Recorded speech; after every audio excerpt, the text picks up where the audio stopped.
Hello friends, welcome to Janvita creations. ಇವತ್ತಿನ design ಹಾಕೋದಕ್ಕೆ needle ಬಂದು 10.075 ತಗೊಂಡಿದ್ದೀನಿ. 11 ಆದರೂ ಆಗುತ್ತೆ.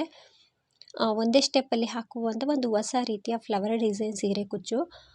ತುಂಬ ಈಸಿ ಇದೆ ಮತ್ತು ಯಾವುದೇ ಬೀಡ್ಸ್ಗಳನ್ನು ಕೂಡ ಬಳಸ್ಕೊಳ್ತಿಲ್ಲ. ರೈಟ್ ಸೈಡಿಂದ ಹಾಕ್ತಾಯಿದ್ದೀನಿ. ಸೀರೆಗೇನಾದರೂ ಹಾಕ್ಕೊಂಡ್ರೆ ಸೀರೆ ಪಲ್ಲು ಸೀದಾ ಸೈಡಿಂದ ಸೇಮ್ ಇದೇ ರೀತಿಯಾಗಿ ಹಾಕ್ಕೊಳ್ಳಿ. ನಾನಿಲ್ಲಿ 2 ಟೈಮ್ಸ್ ಲಾಕ್ ಆದಮೇಲೆ 3 ಚೈನ್ನ ಹಾಕಿ ಎಲ್ಲಿಗೆ ಬರುತ್ತೆ ಅಲ್ಲಿಗೆ ನೋಡಿಕೊಂಡು ಸ್ಟ್ರೈಟಾಗಿ ಇಟ್ಕೊಂಡು ಲಾಕ್ ಮಾಡ್ಕೊಳ್ತಿದ್ದೀನಿ. ಅಂದರೆ ಸಿಂಗಲ್ ಕ್ರೋಶನ ಮಾಡ್ಕೊಳ್ತಿದ್ದೀನಿ. ಮತ್ತು 3 ಚೈನ್ನ ಹಾಕ್ಕೊಳ್ತೀನಿ. 1 2 3 ಎಲ್ಲಿಗೆ ಬರುತ್ತೆ ಅಲ್ಲಿಗೆ ನೋಡಿಕೊಂಡು ಲಾಕ್ ಮಾಡಬೇಕು.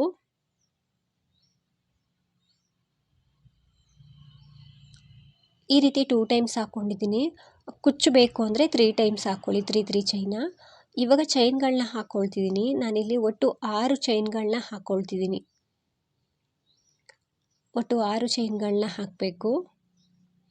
6 ಚೈನ್ಗಳನ್ನ ಹಾಕಿ ಲೇಸನ್ನು ಹಿಂದೆ ತಿರುಗಿಸ್ಕೊಂಡು ಇಲ್ಲಿ ಲಾಕ್ ಇದೆ ನೋಡಿ, ಈ ಲಾಕ್ ಮೇಲೆ ಲಾಕ್ ಮಾಡ್ತಾಯಿದ್ದೀನಿ. ಅಂದರೆ ಪಕ್ಕದಲ್ಲಿ 3 ಚೈನ್ ಇರುತ್ತಲ್ವ, ಅದರ ಲಾಕ್ ಮೇಲೆ ಲಾಕ್ ಮಾಡ್ತಾಯಿದ್ದೀನಿ. ಲಾಕ್ ಆದಮೇಲೆ ಸೀದಾ ಸೈಡ್ಗೆ ತಿರುಗಿಸ್ಕೊಳ್ಬೇಕು. ಸೀದಾ ಸೈಡ್ಗೆ ತಿರುಗಿಸ್ಕೊಂಡ್ಮೇಲೆ ಇಲ್ಲೊಂದು 6 ಚೈನ್ ಬಂದಿರುತ್ತಲ್ವ, ಆ ಲೂಪ್ ಒಳಗಡೆ ವರ್ಕ್ ಮಾಡಬೇಕು. ಹಾಗಾಗಿ 3 ಚೈನ್ನ ಹಾಕ್ಕೊಂಡೆ. ಈ ಲೂಪ್ ಒಳಗಡೆ ನಿಡಲ್ನ ಹಾಕಿ ಥ್ರೆಡ್ನ ತರಬೇಕು. ಸೂಜಿ ಮೇಲೆ 2 ಸಲ ಥ್ರೆಡ್ಡನ್ನು ಸುತ್ತಕೊಳ್ಬೇಕು. 2 ಸಲ ಥ್ರೆಡ್ನ ಸುತ್ತಕೊಂಡು ಈ 6 ಚೈನ್ ಗ್ಯಾಪ್ ಏನಿರುತ್ತೆ, ಈ ಗ್ಯಾಪ್ ಒಳಗಡೆ ನಿಡಲ್ನ ಹಾಕಿ ಥ್ರೆಡ್ನ ತಂದರೆ ಸೂಜಿ ಮೇಲೆ 4 ಲೂಪ್ ಇರುತ್ತೆ.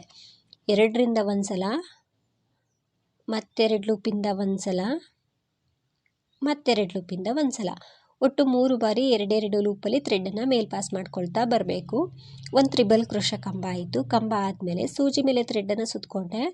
ಆ ತ್ರಿಬಲ್ ಕ್ರೋಶದ ಕಂಬದ ಕೆಳಗಡೆ ನಿಡಲ್ನ ಹಾಕಬೇಕು. ತ್ರಿಬಲ್ ಕ್ರೋಶದ ಕಂಬದ ಕೆಳಗಡೆ ನಿಡಲ್ನ ಹಾಕಿ ಥ್ರೆಡ್ನ ತಂದರೆ ಸೂಜಿ ಮೇಲೆ 3 ದಾರಗಳಿರುತ್ತೆ. ಒಟ್ಟಿಗೆ ಸೇರಿಸಿ ನಾವು ಥ್ರೆಡ್ಡನ್ನು ಎಳ್ಕೊಂಡ್ರೆ ಹಾಫ್ ಡಬಲ್ ಕ್ರೋಶ ಆಗುತ್ತೆ. 3 ದಾರದಲ್ಲೂ ಒಂದೇ ಸಲ ಥ್ರೆಡ್ಡನ್ನು ಪಾಸ್ ಮಾಡಿಕೊಂಡೆ, ಹಾಫ್ ಡಬಲ್ ಕ್ರೋಶ ಆಯಿತು.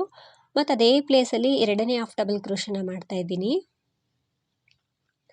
ಮತ್ತು ಸೂಜಿ ಮೇಲೆ ಥ್ರೆಡ್ಡನ್ನು ಸುತ್ತಕೊಂಡು ಅದೇ ಪ್ಲೇಸಲ್ಲಿ 3ನೇ ಹಾಫ್ ಡಬಲ್ ಕ್ರೋಶ,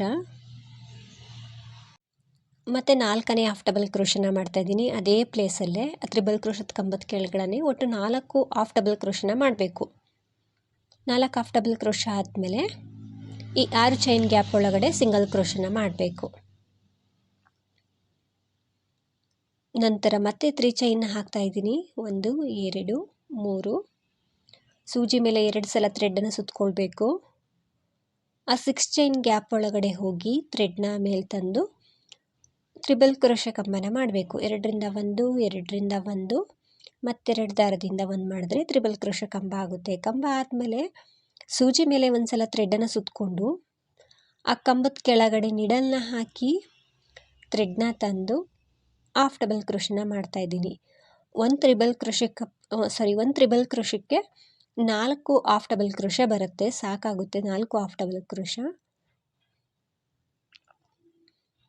ಈ ತ್ರಿಬಲ್ ಕ್ರೋಶ ಕಂಬದಲ್ಲೇ 4 ಹಾಫ್ ಡಬಲ್ ಕ್ರೋಶನ ಮಾಡ್ತಾಯಿದ್ದೀನಿ. ಫ್ರೆಂಡ್ಸ್, ಈ ಡಿಸೈನ್ನ ಹಾಕೋದಕ್ಕೆ 6 ಎಳೆ ದಾರ ತಗೊಂಡಿದ್ದೀನಿ. ಮತ್ತು 7 ಎಳೆ ದಾರನೂ ಕೂಡ ತಗೊಳ್ಬೋದು. 4 ಹಾಫ್ ಡಬಲ್ ಕ್ರೋಶ ಆದಮೇಲೆ ಆ 6 ಚೈನ್ ಗ್ಯಾಪ್ ಒಳಗಡೆ ಸಿಂಗಲ್ ಕ್ರೋಶನ ಮಾಡಬೇಕು. 2 ಪೆಟಲ್ಸ್ ರೀತಿಯಾಗಿ ಆಯಿತು. ಮತ್ತು ಇವಾಗ 3 ಚೈನ್ನ ಹಾಕ್ತಾಯಿದ್ದೀನಿ. 3 ಚೈನ್ ಹಾಕಿ ಸೂಜಿ ಮೇಲೆ 2 ಸಲ ಥ್ರೆಡ್ಡನ್ನು ಸುತ್ತಕೊಳ್ಬೇಕು. 2 ಸಲ ಥ್ರೆಡ್ಡನ್ನು ಸುತ್ತಕೊಂಡು ಆ 6 ಚೈನ್ ಗ್ಯಾಪ್ ಒಳಗಡೆ ಹೋಗಿ ಥ್ರೆಡ್ಡನ್ನು ತಂದು ತ್ರಿಬಲ್ ಕ್ರೋಶ. ನಂತರ ಸೂಜಿ ಮೇಲೆ ಥ್ರೆಡ್ಡನ್ನು ಸುತ್ತಕೊಳ್ಬೇಕು. ತ್ರಿಬಲ್ ಕ್ರೋಶ ಕಂಬಕ್ಕೆ ಹಾಫ್ ಡಬಲ್ ಕ್ರೋಶಗಳನ್ನ ಮಾಡಬೇಕು.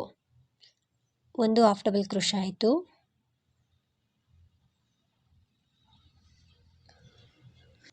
ಎರಡನೇ ಹಾಫ್ ಡಬಲ್ ಕ್ರೋಶ. ಫ್ರೆಂಡ್ಸ್, ಇಲ್ಲಿ ಹಾಫ್ ಡಬಲ್ ಕ್ರೋಶ ಬದಲಿಗೆ ಸಿಂಗಲ್ ಕ್ರೋಶನ ಮಾಡ್ಬೋದು. ಬಟ್ ಇದು ಆಚೆ ಸ್ವಲ್ಪ ಬಿಗ್ ಸೈಜಲ್ಲಿ ಕಾಣಿಸುತ್ತೆ. ತುಂಬ ಚೆನ್ನಾಗಿ ಬರುತ್ತೆ, ನೀಟಾಗಿ ಫಿನಿಶಿಂಗ್ ಬರುತ್ತೆ, ಕಷ್ಟ ಏನಿಲ್ಲ. ಒಟ್ಟು 4 ಬಾರಿ ಹಾಫ್ ಡಬಲ್ ಕ್ರೋಶ ಮಾಡಿ ಈ 6 ಚೈನ್ ಗ್ಯಾಪ್ ಒಳಗಡೆ ಸಿಂಗಲ್ ಕ್ರೋಶನ ಮಾಡಬೇಕು. ಸಿಂಗಲ್ ಕ್ರೋಶ ಆದಮೇಲೆ ಮತ್ತೆ 3 ಚೈನ್ನ ಹಾಕಬೇಕು. 1 2 3 ಸೂಜಿ ಮೇಲೆ 2 ಸಲ ಥ್ರೆಡನ್ನು ಸುತ್ತಕೊಂಡು ಆ 6 ಚೈನ್ ಗ್ಯಾಪ್ ಒಳಗಡೆ ಹೋಗಿ ಥ್ರೆಡ್ನ ತಂದು ತ್ರಿಬಲ್ ಕ್ರೋಶ ಕಂಬ 2ರಿಂದ 1 2ರಿಂದ 1 2 ದಾರದಿಂದ 1 ಕಂಬ ಆದಮೇಲೆ 3 ಚೈನ್ ಸೂಜಿ ಮೇಲೆ ಒಂದು ಸಲ ಥ್ರೆಡನ್ನು ಸುತ್ತಕೊಂಡು ಆ ತ್ರಿಬಲ್ ಕ್ರೋಶ ಕಂಬಕ್ಕೆ ಹಾಫ್ ಡಬಲ್ ಕ್ರೋಶನ ಮಾಡಬೇಕು. 4 ಬಾರಿ ಹಾಫ್ ಡಬಲ್ ಕ್ರೋಶನ ಮಾಡಬೇಕು. ಇದಕ್ಕೆ ಯಾವುದೇ ಬೀಡ್ಸ್ಗಳನ್ನ ಬಳಸ್ಕೊಳ್ತಿಲ್ಲ. ಬೀಡ್ಸ್ ಬೇಕು ಅಂದರೆ ನೀವು ಹಾಕ್ಕೊಳ್ಬೋದು. ಸ್ಟಾರ್ಟಿಂಗು ಕಂಬ ಆದ ತಕ್ಷಣ ಅಂದರೆ ತ್ರಿಬಲ್ ಕ್ರೋಶ ಕಂಬ ಆದ ತಕ್ಷಣ ಒಂದು ಬೀಡನ್ನ ಹಾಕ್ಕೊಂಡು ಹಾಫ್ ಡಬಲ್ ಕ್ರೋಶನ ಮಾಡ್ಬೋದು. ಮತ್ತು 6 ಚೈನ್ ಗ್ಯಾಪಿಗೆ ಹೋಗಿ ಥ್ರೆಡ್ನ ತಂದು ಲಾಕ್ ಮಾಡಬೇಕು. ಇದೇ ರೀತಿ 5 ಪೆಟಲ್ಸ್ ಬರೋ ರೀತಿ ಮಾಡಬೇಕು. ಇಲ್ಲಿ 4 ಪೆಟಲ್ಸ್ ಆಗಿದೆ. ಇದ್ರ ಜೊತೆಗೆ ಇನ್ನೂ ಒಂದು ಪೆಟಲ್ಸ್ನ ಮಾಡ್ಕೊಳ್ತೀನಿ. ನೋಡ್ತಿರ್ಬೋದು ಇಲ್ಲಿ ಒಟ್ಟು 5 ಪೆಟಲ್ಸ್ ಆಗಿದೆ. ಇವಾಗ ನಾವು ಲಾಕ್ ಮಾಡಬೇಕು. ಲಾಕ್ ಅಂದರೆ ಇಲ್ಲಿ ಲೇಸ್ ಹತ್ರ ಲಾಕ್ ಮಾಡಿರ್ತೀವಲ್ಲ ಅದ್ರ ಕೆಳಗಡೆ ನಿಡಲ್ನ ಹಾಕಿ ಥ್ರೆಡ್ನ ತಂದು ಒಂದು ಸಲ ಸಿಂಗಲ್ ಕ್ರೋಶನ ಮಾಡಿ ಅಂದರೆ ಲಾಕ್ ಮಾಡಿ 3 ಚೈನ್ನ ಕಂಟಿನ್ಯೂ ಮಾಡಬೇಕು. 3 ಚೈನ್ನ ಹಾಕ್ತಾ ಇದ್ದೀನಿ. 1 2 3 ಎಲ್ಲಿಗೆ ಬರುತ್ತೆ ಅಲ್ಲಿಗೆ ನೋಡಿಕೊಂಡು ಲಾಕ್ ಮಾಡ್ತಾ ಇದ್ದೀನಿ. ಆದಷ್ಟು ಸ್ಟ್ರೈಟಾಗಿ ಇಟ್ಕೊಂಡು ಲಾಕ್ ಮಾಡಿಕೊಂಡ್ರೆ ರಿಂಕಲ್ಸ್ ಬರೋದಿಲ್ಲ. ಎಳ್ದು ಲಾಕ್ ಮಾಡಿದ್ರೆ ಅಷ್ಟೊಂದು ಚೆನ್ನಾಗಿ ಫಿನಿಶಿಂಗ್ ಕಾಣಿಸೋದಿಲ್ಲ. ಈ ರೀತಿ ಲಾಕ್ ಮಾಡಿಕೊಂಡೆ 5 ಪೆಟಲ್ಸ್ ಇರುವಂತಹ ಆರ್ಚ್ ಬರುತ್ತೆ. ಮತ್ತು ನಾನು 3 ಚೈನ್ನ ಹಾಕ್ತಾ ಇದ್ದೀನಿ. 3 ಚೈನ್ನ ಹಾಕಿ ಲಾಕ್ ಮಾಡಿಕೊಂಡೆ. ಮತ್ತು ಇದೇ ರೀತಿ ಒಟ್ಟು 5 ಸಲ 3 ಚೈನ್ನ ಹಾಕ್ಕೊಂಡಿದ್ದೀನಿ. 1 2 3 4 5 ಒಟ್ಟು 5 ಸಲ ಮಾಡ್ಕೊಂಡಿದ್ದೀನಿ ಫ್ರೆಂಡ್ಸ್. ಇಲ್ಲಿ ಮಧ್ಯದಲ್ಲಿ 2 3 ಚೈನ್ ಬಾಕ್ಸ್ ಆದಮೇಲೆ ಈ 3ನೇ ಬಾಕ್ಸ್ಗೆ ಕುಚ್ಚು ಬರುತ್ತೆ. ಈ 2 ಬಾಕ್ಸು ನೆಕ್ಸ್ಟ್ ಆರ್ಚ್ಗೆ ಹೋಗುತ್ತೆ. ಮತ್ತು ಆರ್ಚ್ ಮಾಡೋದಕ್ಕೆ ಇನ್ನೊಂದು ಸಲ 3 ಚೈನ್ನ ಹಾಕಬೇಕು. ಕನ್ಫ್ಯೂಸ್ ಮಾಡ್ಕೊಳ್ಬೇಡಿ. ಆರ್ಚ್ ಆದ ತಕ್ಷಣ 6 ಸಲ 3 ಚೈನ್ನ ಹಾಕ್ಕೊಳ್ಳಿ. 6ನೇ 3 ಚೈನ್ಗೆ ನಮಗೆ ಆರ್ಚ್ ಬರುತ್ತೆ. ಈ 6ನೇ 3 ಚೈನ್ನ ಹಾಕೊಂಡ್ವಲ್ಲ ಇದಕ್ಕೆ ಆರ್ಚ್ ಬರುತ್ತೆ. ಇದೇ ರೀತಿ 6ನೇ 3 ಚೈನ್ಗೆ ಆರ್ಚ್ ಬರುತ್ತೆ. ಮಧ್ಯದಲ್ಲಿ ಇರುವಂಥ ಬಾಕ್ಸ್ಗೆ ಕುಚ್ಚು ಬರುತ್ತೆ. ಸ್ಟಾರ್ಟಿಂಗ್ಗೆ ಏನಾದರೂ ಕುಚ್ಚು ಬೇಕು ಅಂದರೆ ನೀವು ಸ್ಟಾರ್ಟಿಂಗು 3 ಟೈಮ್ಸು 3 ಚೈನ್ನ ಹಾಕ್ಕೊಳ್ಳಿ. ನಾನಿಲ್ಲಿ 6 ಚೈನ್ಗಳನ್ನ ಹಾಕ್ಕೊಂಡೆ. 6 ಚೈನ್ನ ಹಾಕ್ಕೊಂಡ್ಮೇಲೆ ಲೇಸನ್ನು ಹಿಂದೆ ತಿರುಗಿಸ್ಕೊಂಡು ಈ ಫಸ್ಟ್ ಒಂದು 3 ಚೈನ್ ಇದೆಯಲ್ವಾ ಇದ್ರ ಲಾಕ್ಗೆ ಲಾಕ್ ಮಾಡ್ತಾ ಇದ್ದೀನಿ. ಲಾಕ್ ಮಾಡಿಕೊಂಡು ಮತ್ತೆ ಸೀದಾ ಸೈಡ್ಗೆ ಲೇಸನ್ನು ತಿರುಗಿಸ್ಕೊಂಡು 3 ಚೈನ್ನ ಹಾಕಬೇಕು. 3 ಚೈನ್ನ ಹಾಕಿ ಸೂಜಿ ಮೇಲೆ 2 ಸಲ ಥ್ರೆಡನ್ನು ಸುತ್ಕೊಳ್ತಾ ಇದ್ದೀನಿ. ಈ 6 ಚೈನ್ ಗ್ಯಾಪ್ ಇದೆಯಲ್ವಾ ಈ ಗ್ಯಾಪ್ ಒಳಗಡೆ ಹೋಗಿ ಥ್ರೆಡ್ನ ತಂದು ತ್ರಿಬಲ್ ಕ್ರೋಶ ಕಂಬನ ಮಾಡ್ತಾ ಇದ್ದೀನಿ. 2ರಿಂದ 1 2ರಿಂದ 1 ಮತ್ತೆ 2 ಲೂಪ್ಗಳಿಂದ 1 ಒಟ್ಟು 3 ಬಾರಿ ನಾವು 2 ಲೂಪಲ್ಲಿ ಥ್ರೆಡನ್ನು ಮೇಲ್ ಪಾಸ್ ಮಾಡಿಕೊಂಡ್ರೆ ತ್ರಿಬಲ್ ಕ್ರೋಶ ಕಂಬ ಆಗುತ್ತೆ. ಕಂಬ ಆದಮೇಲೆ ಸೂಜಿ ಮೇಲೆ ಒಂದು ಸಲ ಥ್ರೆಡನ್ನು ಸುತ್ಕೊಳ್ಬೇಕು. ಥ್ರೆಡನ್ನು ಸುತ್ತಕೊಂಡು ಆ ತ್ರಿಬಲ್ ಕ್ರೋಶದ ಕಂಬದ ಕೆಳಗಡೆ ಹೋಗಿ ಥ್ರೆಡ್ನ ತಂದು ಅದೇ ಕಂಬಕ್ಕೆ ಹಾಫ್ ಡಬಲ್ ಕ್ರೋಶನ ಮಾಡಬೇಕು. ಒಂದು ಹಾಫ್ ಡಬಲ್ ಕ್ರೋಶ ಆಯಿತು. 2ನೇ ಹಾಫ್ ಡಬಲ್ ಕ್ರೋಶ, 3ನೇ ಹಾಫ್ ಡಬಲ್ ಕ್ರೋಶ,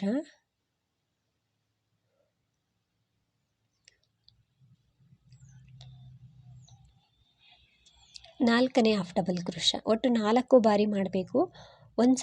ಒಂದು ಕಂಬಕ್ಕೆ ಎಷ್ಟು ಹಾಫ್ ಡಬಲ್ ಕ್ರೋಶನ ಮಾಡ್ತೀರೋ ಅಷ್ಟೇ ಹಾಫ್ ಡಬಲ್ ಕ್ರೋಶನ ಕಂಟಿನ್ಯೂ ಮಾಡಬೇಕಾಗುತ್ತೆ ಎಲ್ಲ ಕಂಬಕ್ಕೂ. ಒಂದಕ್ಕೆ ಜಾಸ್ತಿ ಹಾಫ್ ಡಬಲ್ ಕ್ರೋಶ ಮಾಡೋದು, ಒಂದು ಕಂಬಕ್ಕೆ ಕಡಿಮೆ ಹಾಫ್ ಡಬಲ್ ಕ್ರೋಶ ಮಾಡಿದ್ರೆ ಆರ್ಚ್ ಚೆನ್ನಾಗಿ ಬರೋದಿಲ್ಲ. 4 ಹಾಫ್ ಡಬಲ್ ಕ್ರೋಶ ಆದಮೇಲೆ ಲಾಕ್ ಮಾಡಿಕೊಂಡೆ 6 ಚೈನ್ ಗ್ಯಾಪಲ್ಲಿ. ನಂತರ 3 ಚೈನ್ ಹಾಕಿ ತ್ರಿಬಲ್ ಕ್ರೋಶ ಕಂಬನ ಮಾಡ್ತಾಯಿದ್ದೀನಿ. ಕಂಬ ಆದಮೇಲೆ ಸೂಜಿ ಮೇಲೆ ಥ್ರೆಡನ್ನು ಸುತ್ತಕೊಳ್ಬೇಕು. ಥ್ರೆಡನ್ನು ಸುತ್ತಕೊಂಡು ಆ ತ್ರಿಬಲ್ ಕ್ರೋಶ ಕಂಬಕ್ಕೆ ಹಾಫ್ ಡಬಲ್ ಕ್ರೋಶನ ಮಾಡಬೇಕು. ಇದರಲ್ಲಿ ಸ್ವಲ್ಪ ಗ್ರ್ಯಾಂಡಾಗಿ ಬೇಕು ಅಂದರೆ ನೀವು ಬೀಡ್ಸ್ಗಳನ್ನ ಹಾಕ್ಕೊಳ್ಬೋದು. ಬೀಡ್ಸ್ ಯಾವುದು ಬೇಡ ಅನ್ನೋರು ಇದೇ ರೀತಿ ಸೇಮ್ ಡಿಸೈನ್ನ ಕಂಟಿನ್ಯೂ ಮಾಡ್ಕೊಳ್ಬೋದು.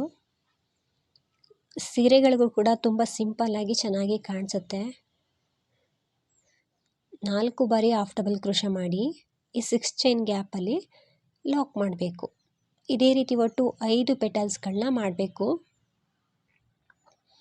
ಸೊ ಸ್ಟಾರ್ಟಿಂಗ್ ಆರ್ಚ್ ರೀತಿಯೇ ಇಲ್ಲೂ ಕೂಡ ಒಟ್ಟು 5 ಪೆಟಲ್ಸ್ ಬರೋ ರೀತಿ ಮಾಡ್ಕೊಳ್ತೀನಿ. ಪೂರ್ತಿಯಾಗಿ ಹಾಕ್ಕೊಂಡಿದ್ದೀನಿ. ನಂತರ ಇಲ್ಲಿ ಲಾಕ್ ಇದೆಯಲ್ವಾ, ಆ ಲಾಕು ಕೆಳಗಡೆ ಹೋಗಿ ಥ್ರೆಡ್ನ ತಂದು ಮತ್ತೆ ಲಾಕ್ ಮಾಡಬೇಕು. ಈ ಲಾಕು ಕೆಳಗಡೆ ನಿಡಲ್ನ ಹಾಕಿ ಥ್ರೆಡ್ನ ತಂದು ಸಿಂಗಲ್ ಕ್ರೋಶನ ಮಾಡಿ 3 ಚೈನ್ನ ಹಾಕಬೇಕು.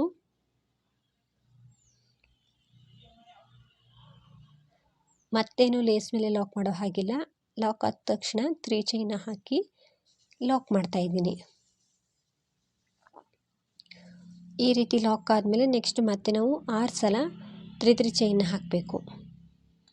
ಅಂದರೆ ಮಧ್ಯದಲ್ಲಿ ನೋಡ್ತಿರ್ಬೋದು ಈ ರೀತಿ ಬರುತ್ತೆ. ಒಟ್ಟು 6 ಸಲ ಮಾಡಿಕೊಂಡ್ರೆ 6ನೇ 3 ಚೈನ್ಗೆ ಆರ್ಚ್ ಬರುತ್ತೆ. ಮಧ್ಯದಲ್ಲಿ ಕುಚ್ಚು ಬರುತ್ತೆ. ಸೊ ಪೂರ್ತಿಯಾಗಿ ಹಾಕ್ಕೊಂಡಿದ್ದೀನಿ. ಅಂದರೆ 3 ಆರ್ಚ್ಗಳನ್ನ ಮಾಡ್ಕೊಂಡಿದ್ದೀನಿ. ಕೊನೆಯಲ್ಲೂ ಕೂಡ 3 ಚೈನ್ನ ಹಾಕಿ ಲಾಕ್ ಮಾಡಿ ಒಂದು 2-3 ಚೈನ್ಗಳನ್ನ ಹಾಕಿ ಥ್ರೆಡನ್ನು ಕಟ್ ಮಾಡ್ಕೊಳ್ತಿದ್ದೀನಿ. ಕೊನೆಯಲ್ಲಿ ನಿಮ್ಗೇನಾದರೂ ಕುಚ್ಚು ಬೇಕು ಅಂದರೆ ನಾನು ಒಂದು ಸಲ 3 ಚೈನ್ನ ಹಾಕಿದ್ದೀನಲ್ವ, ಅದ್ರ ಜೊತೆಗೆ ಇನ್ನೊಂದು ಸಲ 3 ಚೈನ್ನ ಹಾಕ್ಕೊಳ್ಬೇಕಾಗುತ್ತೆ. ಇದೇ 3 ಚೈನ್ಗೆ ಕುಚ್ಚು ಕಟ್ಟಿದ್ರೆ ಅಷ್ಟೊಂದು ಚೆನ್ನಾಗಿ ಕಾಣಿಸೋದಿಲ್ಲ, ತುಂಬ ಹತ್ರ ಆಗಿಬಿಡುತ್ತೆ. ಇದ್ರ ಜೊತೆಗೆ ಇನ್ನೊಂದು 3 ಚೈನ್ನ ಹಾಕ್ಕೊಳ್ಳಿ. ಸ್ಟಾರ್ಟಿಂಗು ಕೂಡ ಕುಚ್ಚು ಬೇಕು ಅಂದರೆ 2 ಸಲ 3 ಚೈನ್ನ ಹಾಕಿದ್ದೆ, ಅದ್ರ ಜೊತೆಗೆ ಇನ್ನೊಂದು ಸಲ ನೀವು 3 ಚೈನ್ನ ಹಾಕ್ಕೊಳ್ಬೇಕಾಗುತ್ತೆ. ಸೊ ಈ ರೀತಿ ನೀಟಾಗಿ ಫಿನಿಶಿಂಗ್ ಬರುತ್ತೆ. ಬೀಡನ್ನ ಹಾಕಿದ್ರೂ ಕೂಡ ತುಂಬಾ ಚೆನ್ನಾಗಿ ಕಾಣಿಸುತ್ತೆ. ಇದಕ್ಕೆ ಕುಚ್ಚನ್ನು ಹಾಕಿ ತೋರಿಸ್ತೀನಿ ಹೇಗೆ ಕಾಣಿಸುತ್ತೆ ಅಂತ. ಇಲ್ಲಿ ಮಧ್ಯದಲ್ಲಿ 3 ಚೈನ್ ಬರುತ್ತಲ್ವ, ಅದಕ್ಕೆ ಕುಚ್ಚನ್ನು ಕಟ್ಕೊಳ್ಬೇಕು. ಫ್ರೆಂಡ್ಸ್, ಇದಕ್ಕೆ ಕುಚ್ಚನ್ನೆಲ್ಲ ಕಟ್ಟಿದ್ಮೇಲೆ ಈ ರೀತಿ ಕಾಣಿಸುತ್ತೆ. ಸೊ ತುಂಬ ಚೆನ್ನಾಗಿ ಬಂದಿತ್ತು. ಸಿಂಪಲ್ಲಾಗಿ ಗ್ರ್ಯಾಂಡ್ ಲುಕ್ಕಾಗಿ ಕಾಣಿಸ್ತಿತ್ತು. ಬೀಡನ್ನ ಹಾಕ್ಕೊಂಡ್ರೆ ಇನ್ನೂ ತುಂಬಾ ಚೆನ್ನಾಗಿ ಕಾಣಿಸುತ್ತೆ. ಯಾರಿಗೆಲ್ಲ ಬೀಡ್ಸ್ ಇಷ್ಟ ಇರಲ್ವೋ ಅವರು ಟ್ರೈ ಮಾಡ್ಬೋದು. ಎಲ್ಲ ರೀತಿ ಸೀರೆಗಳಿಗೂ ಕೂಡ ತುಂಬ ಚೆನ್ನಾಗಿ ಕಾಣಿಸುತ್ತೆ. ಹಾಗೆ ತುಂಬ ಸಿಂಪಲ್ಲಾಗೂ ಕೂಡ ಇದೆ, ಫಾಸ್ಟಾಗಿ ಹಾಕ್ಕೊಳ್ಬೋದು. ಫ್ರೆಂಡ್ಸ್, ಈ ಡಿಸೈನ್ ಎಲ್ರಿಗೂ ಕೂಡ ಇಷ್ಟ ಆಗಿದೆ ಅಂದ್ಕೊಳ್ತೀನಿ. ನೀವೇನಾದರೂ ಫಸ್ಟ್ ಟೈಮ್ ನೋಡ್ತಿದ್ರೆ ಪ್ಲೀಸ್ ನಮ್ಮ ಚಾನಲ್ನ ಸಬ್ಸ್ಕ್ರೈಬ್ ಮಾಡಿ. ಫೇಸ್ಬುಕ್ಕಲ್ಲಿ ಏನಾದರೂ ನೋಡ್ತಿದ್ರೆ ಫೇಸ್ಬುಕ್ ಪೇಜನ್ನು ಫಾಲೋ ಮಾಡಿ. ಆದಷ್ಟು ವಿಡಿಯೋನ ಲೈಕ್ ಮಾಡಿ, ಶೇರ್ ಮಾಡಿ. ಪ್ರೈಸ್ ಬಂದು ಇದಕ್ಕೆ ಒಂದು 350-400 ಅರೌಂಡ್ ಚಾರ್ಜ್ ಮಾಡ್ಬೋದು. ನಿಮ್ಮ ಪ್ಲೇಸ್ ಮೇಲೆ ಡಿಪೆಂಡ್ ಆಗಿರುತ್ತೆ. ಇಷ್ಟೇ ಅಂತ ಹೇಳೋಕ್ಕಾಗಲ್ಲ, ಹೆಚ್ಚು ಕಡಿಮೆ ಮಾಡ್ಕೊಳ್ಬೋದು. ಡಿಸೈನ್ ತುಂಬ ನೀಟಾಗಿ ಬರುತ್ತೆ.